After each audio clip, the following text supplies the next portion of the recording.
परंतु ऐसारामाच्या त्यांच्या संकल्पना अगदी वेगळ्या आहेत. मगाशी राजूभाऊ सोळंके यांच्याशी गप्पा मारत असताना आमचं या विषयावर थोडंसं बोलणं झालं. तुम्हाला सुखासाठी जागा किती लागते? कमी जागेत मिळू शकता का? त्यांना म्हटलं की पूर्ण शर्त आपली गरज आहे. तर मोदीने इथून बाहेर काढून टाकलेलं आहे. म्हणजे त्यांना पूर्ण शर्ट घालणाऱ्या माणसाला जे सुख आहे तेवढं सुख आहे. आणि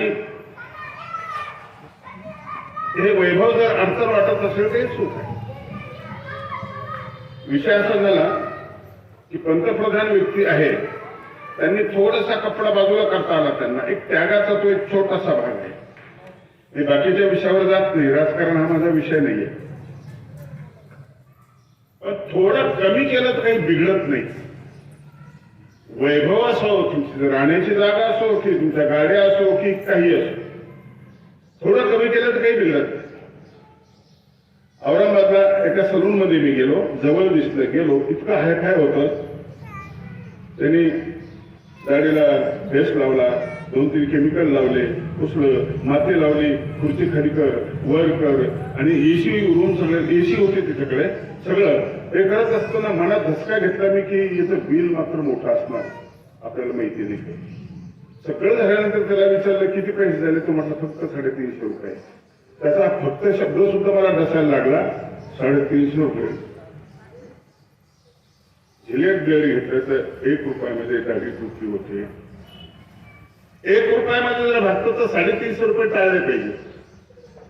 आणि घरी करता येत असेल तर बाहेरचं टाळलं पाहिजे.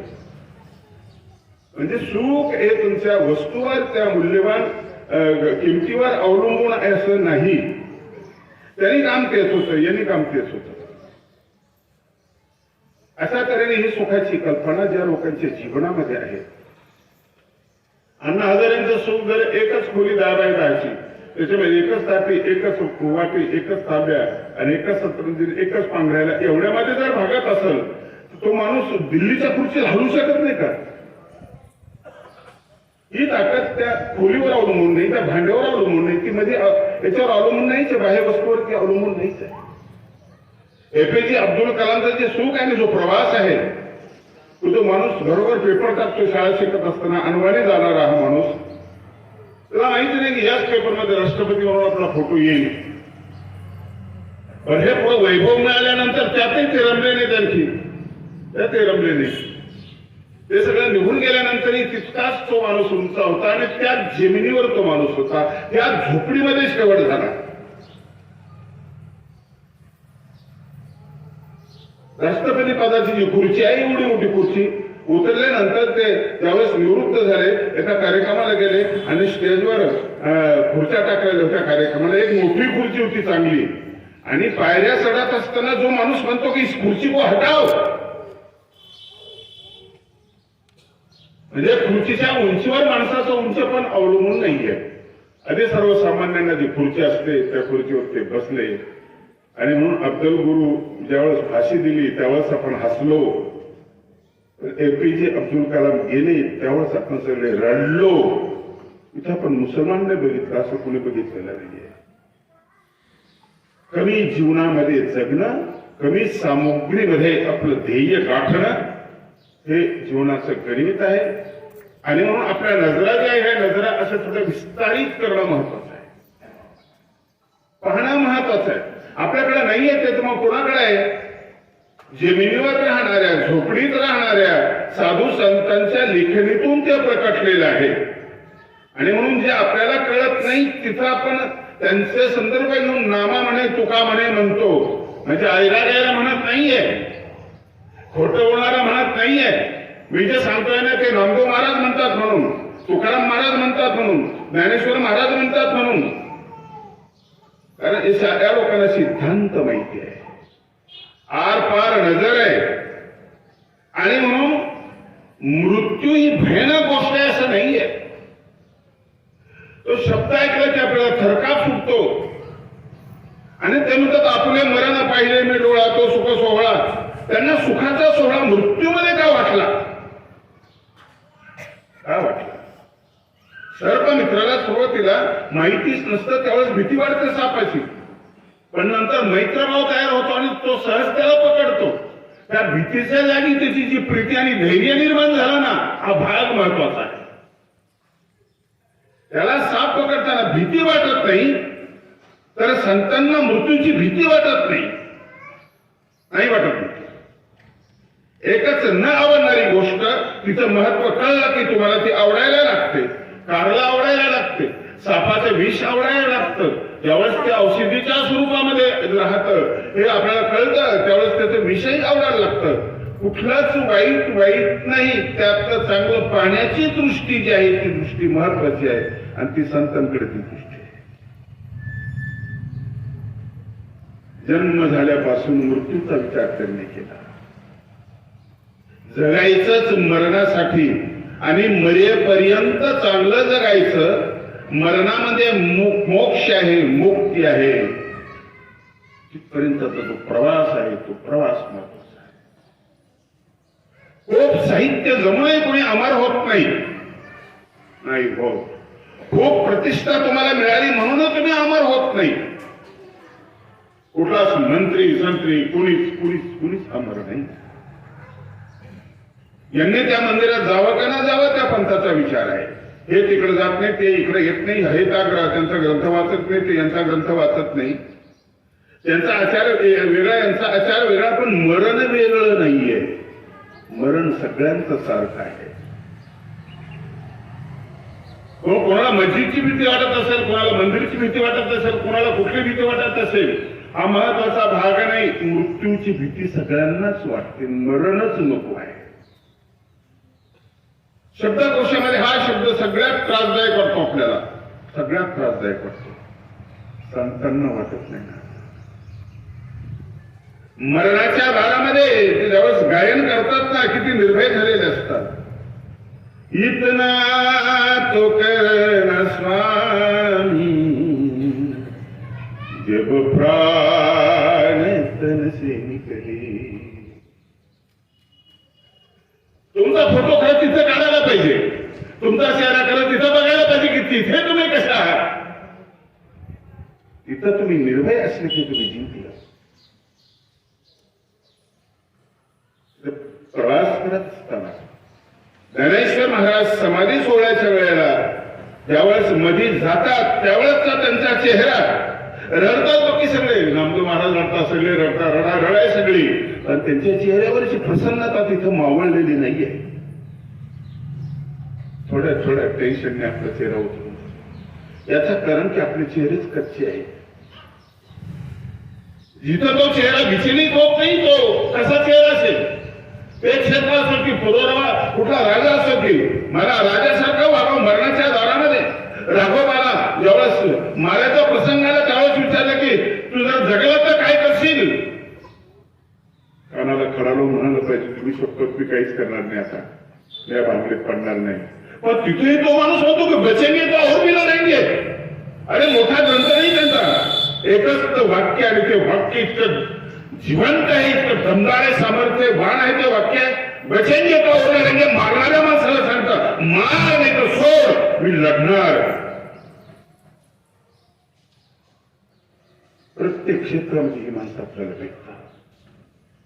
हा कणखरपणा कुठून येतो. आपल्यात येऊ शकेल की नाही, आपल्यात येऊ शकतो. काय येत नाही याचं कारण त्या ओवीमध्ये सांगितलेलं आहे. मी आणि माझेपण ज्ञानेश्वरीतली ओवी आहे. विसरले जयाचे अंतःकरण, मरण्याच्या अगोदर चांगलं मरण्याची तयारी कशी करावी, हे या छोट्याशा ओवीमध्ये आहे.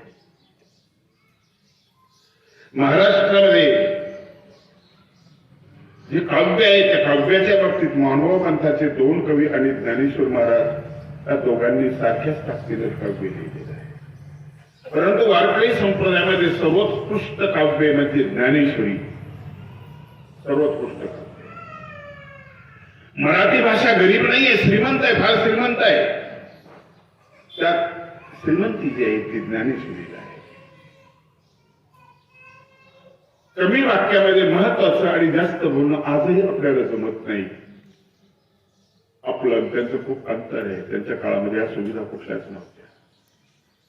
पण कसं झालं, छोटीशी उभी, आकार छोटासा, त्याच्यामध्ये दृष्टांत आहे, त्याच्यामध्ये सिद्धांत आहे, त्याच्यामध्ये विचार आहे, त्याच्यामध्ये आचार आहे. कुठल्याही बुद्धिमान माणसाने आजही तशी उभी लिहून दाखवावी, लिहिता येणार नाही. तो कॅम्प्युटर घेऊन सगळं घेईल. त्यांना जे दिसलं तसं चष्मा लावून कळणार नाही, डॉक्टरला सुद्धा कळणार नाही, डोळ्याच्या डॉक्टरला नाहीये. दिव्य दृष्टी दवाखान्यात भेटत नाहीये. आणि म्हणून ते म्हणे, माऊली म्हणतात, तुम्ही एखाद्याला बोलवायचं तर मोठ्या माणसाचं नाव सांगता, अमकेने तुम्हाला बोलवलं, हो आलो आलो चला. आता तुम्ही त्याला म्हटलं की त्याला कुठलीच किंमत नाही, त्याला सगळे शिरप्या म्हणतात, तुला शिरप्याने बोलवलं, तुम्ही लगेच म्हणाल त्याला काही धंदा नाही, तुला काही धंदा नाही, जा तिकडे. कोणी बोलवलं, कोणाचं नाव आहे, नाममुद्रा ही सगळ्यात महत्वाची गोष्ट आहे, सगळ्यात महत्वाची. जन्मापासून शिकवलं आपल्या लोकांना, पाळण्यात बस असल्यापासून शिकवलं.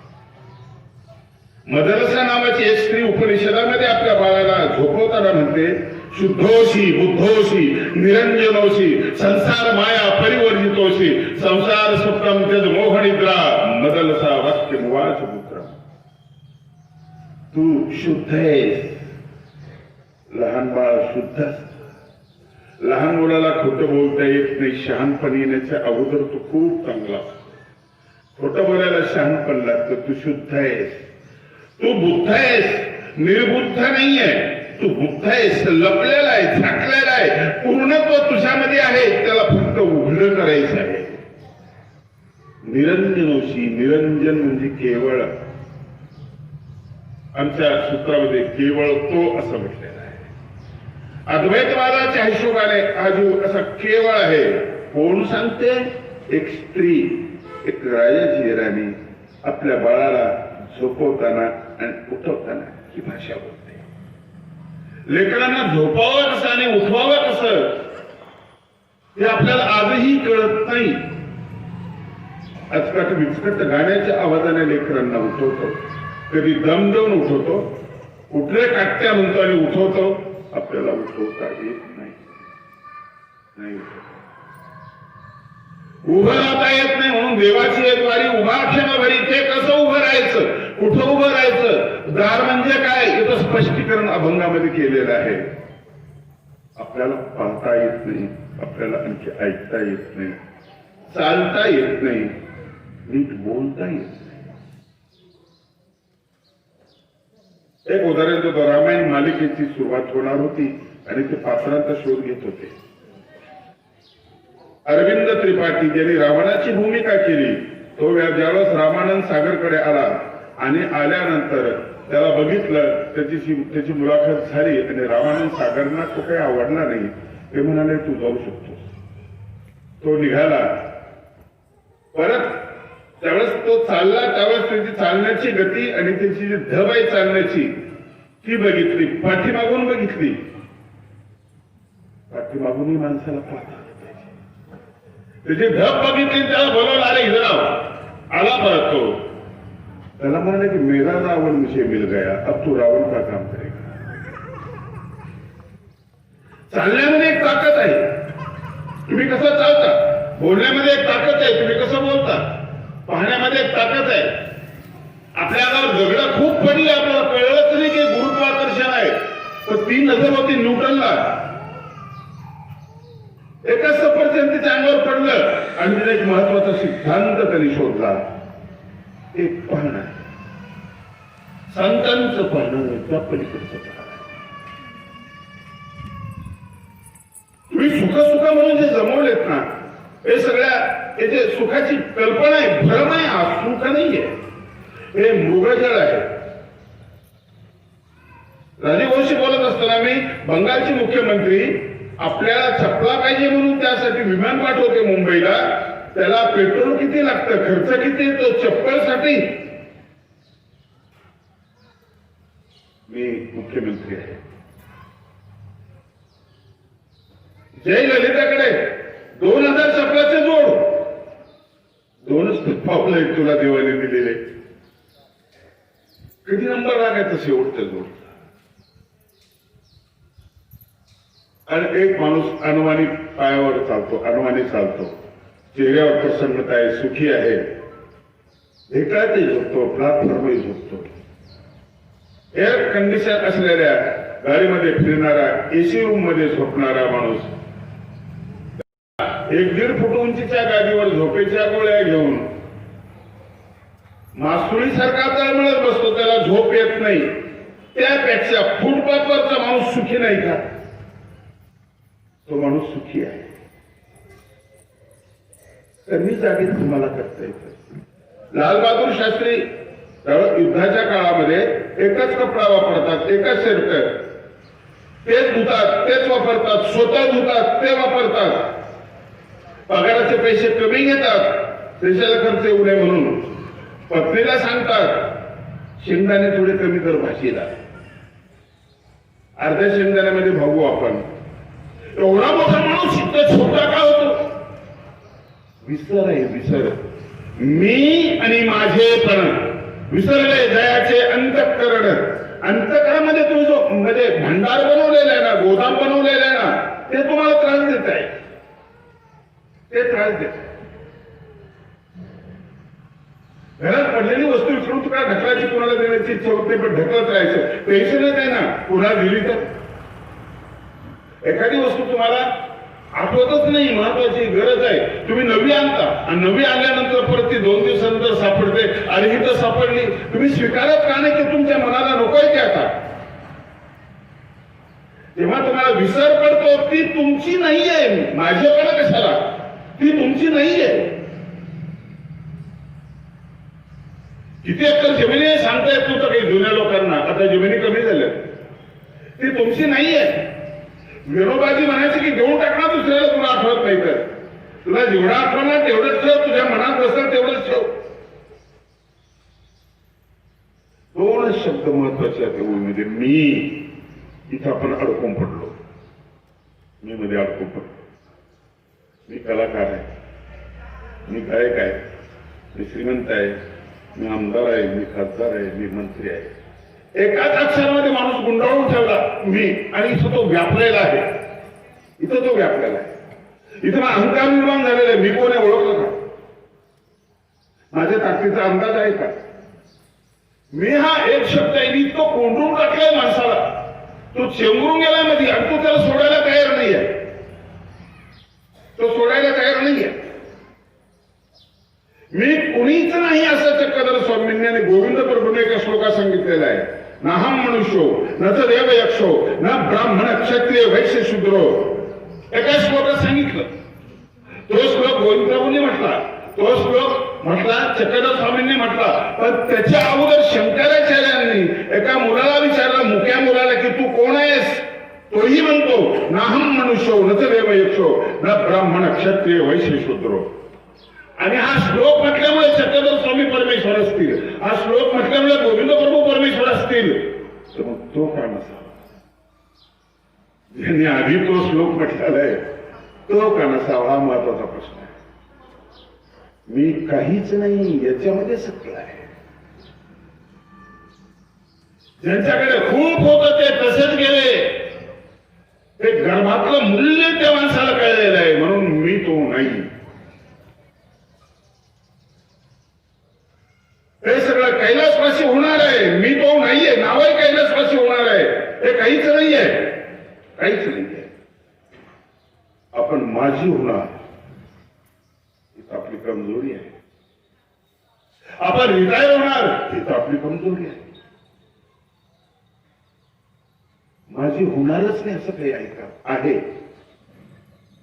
माझ्या प्रवचनात अनेक जागी मी सांगितलं आहे असं, जे माझी होणारच नाही. आज आपल्याला ते जमलेलं नाहीये. कशाला मुलांना शिकवता? तुला कलेक्टर व्हायचंय, तुला डॉक्टर व्हायचंय, तुला फौजदार व्हायचंय, तुला अमुक व्हायचंय, तुला तमुक व्हायचंय. किती अपूर्व शिकवता तुम्ही. कारण हे नंतर नसतं ना.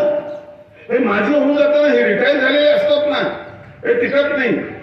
2500 वर्षापूर्वी बुद्धाला विचारलं,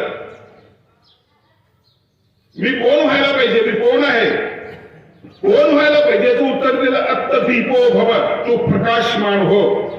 हे आपल्याला आजही सांगता आलं नाही आपल्या मुलांना. प्रकाश होत नाही, प्रकाश माजी होत नाही, प्रकाश रिटायर होत नाही, सूर्य कधी रिटायर होत नाही. तुम्हाला लोड शेडिंग असेल, तुमची लाईट जाईल, सूर्याची लाईट कधी जात नाही. हो प्रकाशमान हो. प्रकाशमान का हो? प्रकाश निर्दोष आहे. परमेश्वर निर्दोष आहे. निर्दोषम ही समम ब्रह्म असा तो निर्दोष आहे. प्रकाशामध्ये दोष नाही. प्रकाशामध्ये सडलेली वस्तू टाकली तरी त्यातली घाण ती काढून टाकतो प्रकाश.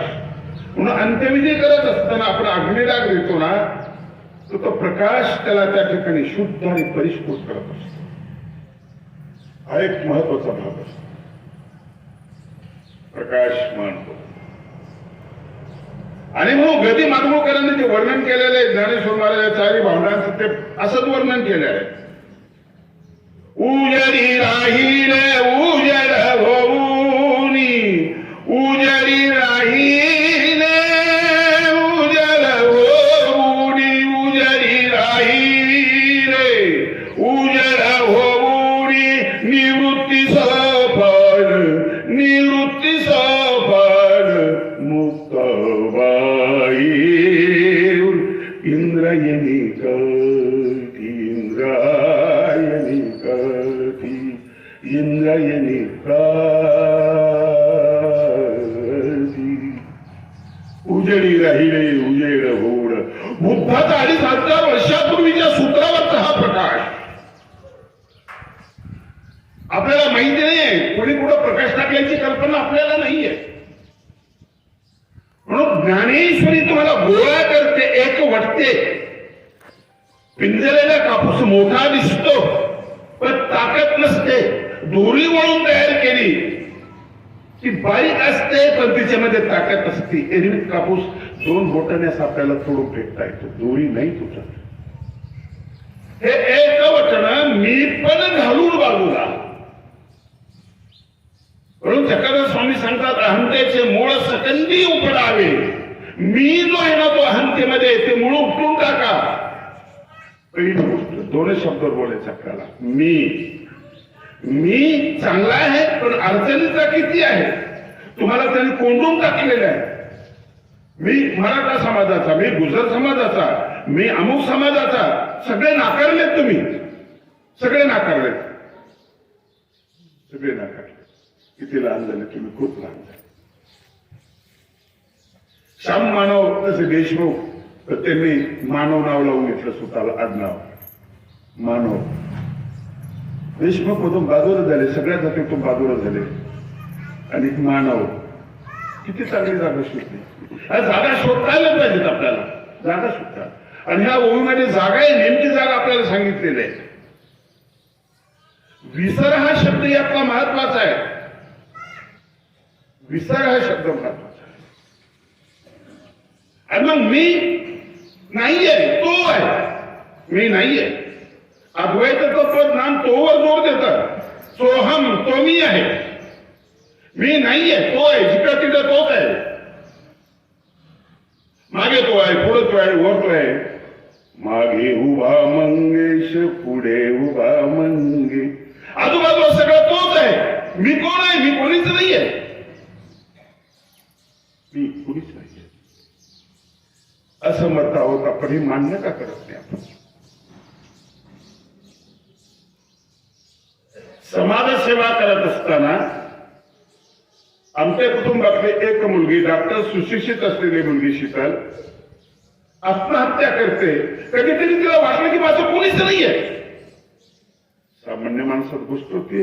बाबा त्यांनी काम केलं, तुम्हाला सांगतो, मी तिथं जाऊन नमस्कार केला त्यांना, त्यांचा हातामध्ये हात घेतला, झोपून असायचे ते. आणि त्या स्पर्शामध्ये जी मला एक जाणीव झाली ना, फार मोठी झाली. एक अंतःकरणामध्ये एक आनंदाची लहर करणारा तो स्पर्श होता. नसायला पाहिजे याचं कारण असं आहे की ते नास्तिक होते, ते कुठल्या देवाला मानत नव्हते. पण आनंद हा सगळीकडे विखुरलेला आहे. त्यांनी जे केलेलं काम आहे, त्या कामाची जी ऊर्जा आहे, ती ऊर्जा त्यांच्या शरीरामध्ये आहे. गाडगे बाबाला देव मानत नव्हते पण देव माणूस होता. अशाच्या अंगाखांद्यावर खेळलेली ती मुलगी आत्महत्या करते. सगळं असून आत्महत्या करते म्हणजे काहीतरी नाही केलं, काहीतरी नाही केलं. अरुंदात्यांनी जे जीवनाचं गाणं शिकवलं आपल्याला, या जन्मावर या जगण्यावर शतदा प्रेम करावे. त्यांचा मुलगा संगीत गाते, नाव संगीत ठेवलं. तो भिकारी आणि पागल तो दारूच्या नशेमध्ये राहतो.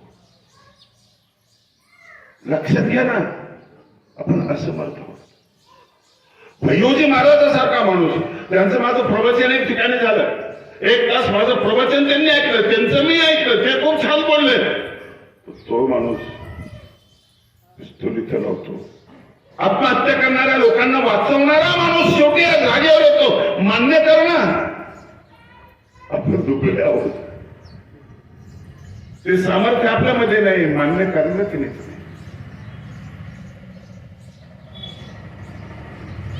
तो विनोदी कार्यक्रम करणारा कपिल शर्मा, त्याची अवस्था तुम्ही पाहिली. आता तो दुरुस्त झाला, पण तो डिप्रेशन मध्ये गेला होता. तुम्हाला हास्यरस तुम्हाला वाटू शकत नाही, तुम्हाला संगीत वाटू शकत नाही, आणि बाबां त्यांचा आनंद वन जे आहे ते वैभव तुम्हाला वाटू शकत नाही. कोण तुम्ही, कोण? शीतलला म्हणताना आलं की मी बाबा त्याची मुलगी आहे, नात आहे, मी विकास आमच्याची मुलगी आहे. कोण आहे तुम्ही? कोणीच नाही. प्रसंगी तेव्हा तुम्ही कोणीच नाही, का विसरत नाही तुम्ही? मी आणि माझे. पण 2 शब्द आहेत, 2 शब्द. फार अभ्यासू नका. तुम्हाला विसरायचं काय, तुम्हाला घ्यायचं काय? गरजेपुरतं घ्यायचं आहे, गरजेपुरतं घ्यायचं आहे. गरज दुसरे, गरज आनंदाची आहे. यासाठी केला होता अट्टहास, शेवटचा दिस गोड व्हावा. बस एवढाच अट्टहास होता, झाला गोड. तर त्यावेळेस ते दुष्काळामध्ये सापडले तुकाराम महाराज. त्यावेळेस तो दुकानाचं दिवाळं निघालं होतं तुकाराम महाराजांच्या. मुलांच्या अंगावर कपडे नव्हते. पहिली पत्नी मेली, तिला भाकर देऊ शकले नाही, अन्न करून गेली ती बाई. सगळं दारिद्र्य. गावातलं वातावरण फार सुखाचं होतं नाही, लबाडा होता, पण फार लबाडा होता. आता ते कीर्तन होतात, त्यांचे अभंग घेतात, गाता पारायण होतं, सगळं होतं. अरे पण त्यावेळेस गावच विरोधात गेलं होतं ना, महाराजांच्या गावच विरोधात गेलं. उल्लेख केला गेला, साधे माणसं विरोधात गेले. गोपाला पाटील, गावाचे लोक, आता म्हणजे भीक कोण वाढी, ही अवस्था प्राप्त झाली, आणि त्याला ते विसावा म्हणतात. अडचणीने इतकं सोयीचं करता आलं पाहिजे, इतकं सोयीचं करता आलं पाहिजे. हे रसायन कुठून येतं? तिथं विसावा मिळू शकतो, जिथं आत्महत्या करावं असं वाटतं, जिथं फक्त रडत बसावं असं वाटतं, तिथं विसावा मिळू शकतो. विश्रांती कशी मिळेल त्या ठिकाणी? त्यांनी विसाव्याचं नातं जे आहे ना, निर्धाराशी जोडलेलं आहे. कुंडलिया धावा असं त्यांनी म्हटलेलं आहे. माझ्या धावा फुटल्या, धावा फुटल्या. आपण नेहमी म्हणतो एकटं राहावं, एकटं राहावं. एकटं राहू शकतो का माणूस? एकटं राहू शकत नाही. कुठलाही संन्यासी जर म्हटलं की एकांतात मजा येते, एकांतात मजा येते, 1 तास कमी ते चांगलं, एकटा राहू शकतो. सारी माणसं झाली बाजूला, घरं झाली बाजूला, दारं झाली बाजूला, लोकसंपर्क तुटला तुमचा, पण तुमचे विचार कुठे बाजूला झाले, जे तुम्ही त्यांच्याकडून घेतलेले. वैतागून एखाद्या डोंगरामध्ये तुम्ही गेले संन्यासी होऊन, आणि मोबाईल जर सोबत घेऊन गेले तर तुम्ही एकटे कुठे? मोबाईल तरी एकटा कुठे? त्याच्यामध्ये खूप लोक आहेत, खूप लोक आहेत. ज्याची कल्पना नाही ती कल्पना ती देते. त्या कल्पनेतून दुःख येतं, त्या कल्पनेतून सुख येतं, त्या कल्पनेतून टेन्शन येतं. एवढीशी वस्तू ती एकटी कुठे आहे? सगळा समाज तिच्यामध्ये एकत्र झालेला आहे. राजकारण आहे, समाजकारण आहे, घर आहे, सगळं सगळं ते एकटे कुठे आहे? मोबाईल सोबत नाही नेलं तर तुमच्या मनामध्ये सगळं ते आहे. तुम्ही एकटे कुठे? तुम्हाला एकट्या विचाराचा ताण करतो. आता निश्चिंतीने पावलं विसावा, कुंडलिया धावा, कृष्णेची या कृष्णेच्या धावा थांबल्या. आता मी एकटाच आहे, आता मी एकटाच आहे, आता एकटा आहे, आता एकटा इतका एकटा आहे की माझ्यात मी पण नाहीये. मीचा विचार करत नाही माझ्या मनामध्ये. एकांत या शब्दाचा अर्थ एकाचा सुद्धा अंत. एकांत म्हणजे एकता नाही, एकाचा सुद्धा अंत. एकाचा कुणाचा, माझा, मी सुद्धा नाही आहे, तो आहे एकांत. आणि तिथं धावा कुंचलेले आहे, तृष्णेचे धावा त्या ठिकाणी संपलेले आहे. किती गोड आहे शब्द. ज्ञानेश्वरी हा कॉलेजचा विषय नाही आहे, अनुभूतीचा विषय आहे.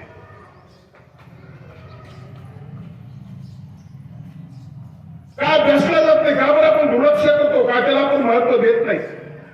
का महत्व देत नाही? तिथं जगण्याची ताकद आहे, तिथं मरणाची ताकद आहे, मुक्ती हातामध्ये आल्याची त्या ठिकाणी अनुभूती आहे. तिच्याकडे आपण लक्ष द्यायला पाहिजे.